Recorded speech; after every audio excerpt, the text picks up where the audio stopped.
મિત્રો, જો તમને આ ભાવનાત્મક વિડીયો ગમે અને તમારા હૃદયને સ્પર્શી જાય તો વિડીયોને લાઈક કરજો, તમારા સ્નેહો સાથે શેર કરજો.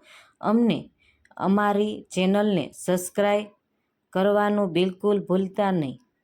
માતા પિતાનું સર્વોચ્ચ સ્થાન અને કુદરતની સૌથી કિંમતી ભેટ. આ બ્રહ્માંડમાં જો કોઈ સર્વોચ્ચ શક્તિ અને ત્યાગની મૂર્તિ હોય તો તે આપણા માતા પિતા જ છે. શાસ્ત્રોમાં પણ કહેવાયું છે કે જનની અને જન્મભૂમિ સ્વર્ગ કરતાં પણ મહાન છે. જે માતા આપણને પોતાના લોહીથી સિંચીને 9 મહિના સુધી ગર્ભમાં રાખે છે, આપણી દરેક હલનચલનનો અનુભવ કરે છે અને હરખાય છે અને અસહ્ય પીડા સહન કરીને આપણને આ પૃથ્વી પર લાવે છે, તેનો ઉપકાર 7 ભવ સુધી પણ ચૂકવી શકાતો નથી. બીજી બાજુ એક પિતા જે ઘરનો મજબૂત સ્તંભ છે, જે બહારની કઠોર દુનિયા સામે લડીને પોતાના સંતાનો માટે સુરક્ષિત છત્રછાયા ઊભી કરે છે, પોતાના ફાટેલા કપડાં અને તૂટેલા ચંપલ છતાં પણ સંતાનની દરેક જીદ હસતા મુખે પૂરી કરે છે, તેનો ત્યાગ અકૃત્રિમ છે. માતા પિતાનું આ ઋણ કોઈ ધન દોલત, હીરા કે મોતીથી ક્યારેય તોલી શકાતું નથી. આજના આધુનિક અને વ્યસ્ત યુગમાં જ્યાં માનવી સંબંધો ગૌણ બની રહ્યા છે, ત્યાં શ્રવણ સમાન પુત્ર અજયના જીવનની આ દીર્ઘ વાર્તા આપણને પ્રેમ, ત્યાગ અને સમર્પણનો ખરો અર્થ સમજાવે છે. ગામડાનો શાંત સથવારો અને અજયનું સંસ્કારી બાળપણ. ગુજરાતના એક પ્રકૃતિની ગોદમાં વસેલા નાના અને સુંદર ગામમાં રામભાઈ અને જાનકીબેન પોતાના એકમાત્ર દીકરા અજય સાથે રહેતો હતો.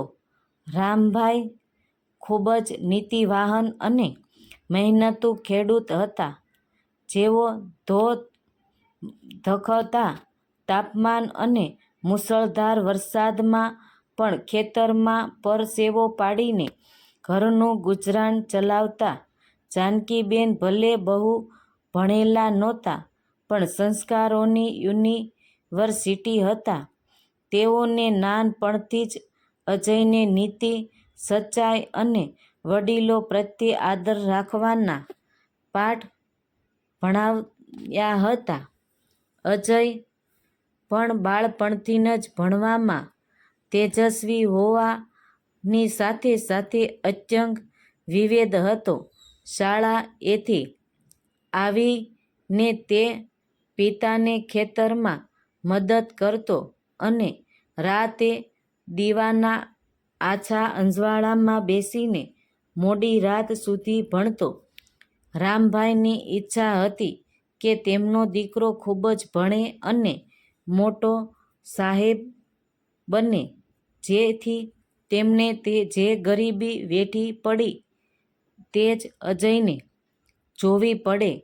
શહેરની સફર અને સફળતાના શિખરો અજયને પોતાની સખત મહેનત અને માતા પિતાના આશીર્વાદથી બોર્ડની પરીક્ષામાં સમગ્ર જિલ્લામાં પ્રથમ સ્થાન મેળવ્યું.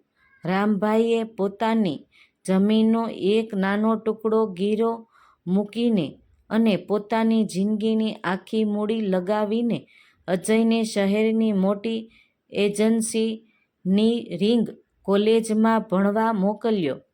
શહેરના જાક-જમાળ વચ્ચે પણ અજય પોતાના માતા પિતાના ત્યાગને ક્યારેય ભૂલ્યો નહીં.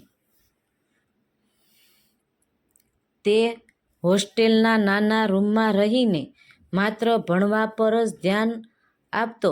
અંતે કોલેજ પૂરી થતાં જ દેશની એક મલ્ટીનેશનલ કંપનીમાં તેને ખૂબ જ ઊંચા પગાર સાથે નોકરી મળી ગઈ. પ્રથમ પગાર આવતા જ અજય ગામડે ગયો અને આખો પગાર માતા પિતાના ચરણોમાં મૂકી દીધો.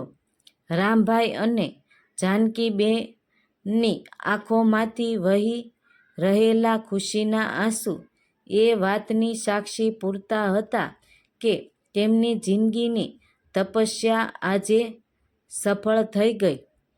જીવનની સૌથી મોટી અગ્નિ પરીક્ષા અને ત્યાગનો નિર્ણય. નોકરીના થોડા જ વર્ષોમાં અજયે પોતાની પ્રતિભાથી કંપનીમાં મોટું નામ બનાવી લીધું. એક દિવસ કંપનીના વડાએ અજયને બોલાવ્યો અને તેને અમેરિકામાં કંપનીમાં નવા પ્રોજેક્ટના હેડ તરીકે નિયુક્ત કરવાની જાહેરાત કરી. આ એક એવી તક હતી જે કોઈ પણ યુવાનની નસીબ પલટી નાખે.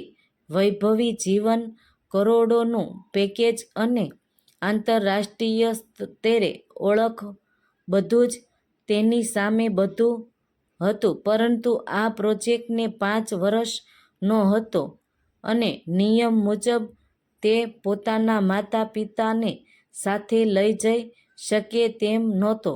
અજય ઉત્સાહભેર ઘરે આવ્યો અને આ વાત માતા પિતાને કહી. રામભાઈએ ધ્રુજતા અવાજે કહ્યું, દીકરા, તું ચોક્કસ જા.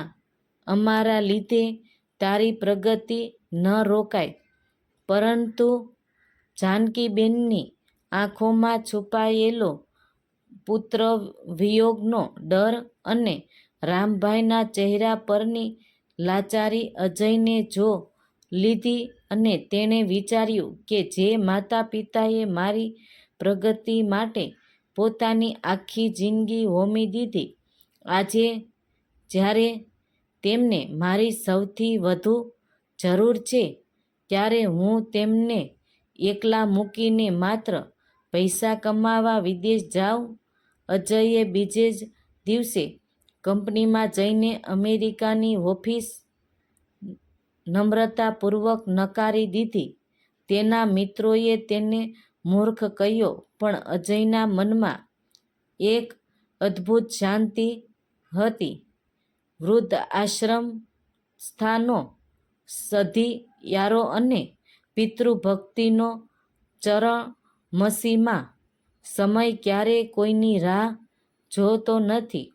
રામભાઈ અને જાનકીબહેન હવે પથારીવશ થવા લાગ્યા હતા. રામભાઈએ અલ્ઝાઇમર ભૂલવાની બીમારી થઈ ગઈ હતી, જેના કારણે તેઓ એકની એક વાત દિવસમાં 5 વાર પૂછતા અને ક્યારેક ગુસ્સે પણ થઈ જતા. જાનકીબેનના ઘૂંટણ સાવ રહી ગયા હતા. અજયે લગ્ન પણ નહોતા કર્યા, જેથી તે પોતાનો સંપૂર્ણ સમય માતા પિતાની સેવામાં આપી શકે. તે ઓફિસેથી વહેલો આવી જતો અને પિતાને પોતાના હાથે જમાડતો અને પિતા જ્યારે એકની એક વાત વારંવાર પૂછતા ત્યારે અજય ક્યારેય ચીડાતો નહીં, પણ બાળકની જેમ તેમને પ્રેમથી સમજાવતો. તે કહેતો કે જ્યારે હું નાનો હતો ત્યારે મેં પણ આ રમકડા માટે પિતાને 1000 વાર પૂછ્યું હશે અને તેમને ક્યારેય ગુસ્સે નહોતો કર્યો. તો આજે હું કેમ કરું? તે દર રવિવારે માતા પિતાને વ્હીલચેર પર બેસાડીને આખા ગામમાં ફેરવતો, તેમની ગમતી વારો કરતો અને આધ્યાત્મિક ભજનો સંભળાવતો. માતા પિતાનું અંતિમ વિદાય અને સાચું શ્રાદ્ધ. એક શાંત રાત્રે રામભાઈએ અજયનો હાથ પોતાના હાથમાં લીધો અને કહ્યું, દીકરા, આ ભવમાં તારા જેવો દીકરો પામીને અમારો મનુષ્ય જન્મ સાર્થક થઈ ગયો. ભગવાન તને ખૂબ સુખી રાખે. અને એ જ રાતે રામભાઈએ શાંતિથી અંતિમ શ્વાસ લીધા. તેના થોડા જ મહિનાઓમાં જાનકીબેન પણ રામભાઈના વિરહમાં ચાલ્યા ગયા. અજય એકલો પડી ગયો, પણ તેની આંખોમાં પસ્તાવો નહોતો, કારણ કે તેણે જીવતે જીવ પોતાના માતા પિતાની જે સેવા કરી હતી તે અન્ય હતી. તેણે માતા પિતાની યાદમાં ગામમાં એક અત્યાધુનિક વૃદ્ધાશ્રમ અને હોસ્પિટલ બનાવી, જ્યાં અસહાય વડીલોની મફત સેવા કરવામાં આવતી. અજયે સાબિત કરી દીધું કે માતા પિતાના ગયા પછી મોટા શ્રાદ્ધ કરવા કરતાં તેઓ જીવતા હોય ત્યારે તેમની આંખોમાં ખુશીના આંસુ લાવવા એ જ દુનિયાની સૌથી મોટી પૂજા છે. વાર્તાનો ગૂઢ સાર અને આધુનિક પેઢીને સંદેશ છે. આ દીર્ઘ વાર્તા આજના સમાજ માટે એક જીવંત અરીસો છે. આપણે ગમે તેટલી ભણી ગણીને મોટો સાહેબ બની જઈએ, બંગલા અને ગાડીઓ વસાવી લઈએ, પણ જો ઘરમાં બેઠેલા જીવતા અને ભગવાન સમાન માતા પિતા દુઃખી હશે, તો આપણું વૈભવ સ્મશાન જેવું છે. માતા પિતાને વૃદ્ધાશ્રમમાં તમારી દોલતની નહીં, પણ તમારા બે મીઠા બોલની અને થોડા સમયની જરૂર હોય છે. મારે જ સમય રહેતા ચેતી જાઓ. તમારા માતા પિતાનો આદર કરો. તેમની વધતી ઉંમરમાં લાકડીનો સહારો બનો અને એવું જીવન જીવો કે તેમને તમારા પર ગર્વ થાય. જો આ વાર્તાએ તમારી આંખો ભીની કરી હોય અને તમને પ્રેરણા આપી હોય તો વિડીયોને લાઈક કરજો, વધુમાં વધુ લોકો સાથે શેર કરજો અને અમારી ચેનલને સબસ્ક્રાઈબ કરવાનું ભૂલતા નહીં. તમારા માતા પિતા પ્રત્યેનો પ્રેમ વ્યક્ત કરવા માટે કોમેન્ટ બોક્સમાં માતૃદેવો ભવ, પિતૃદેવો ભવ જરૂરથી લખજો.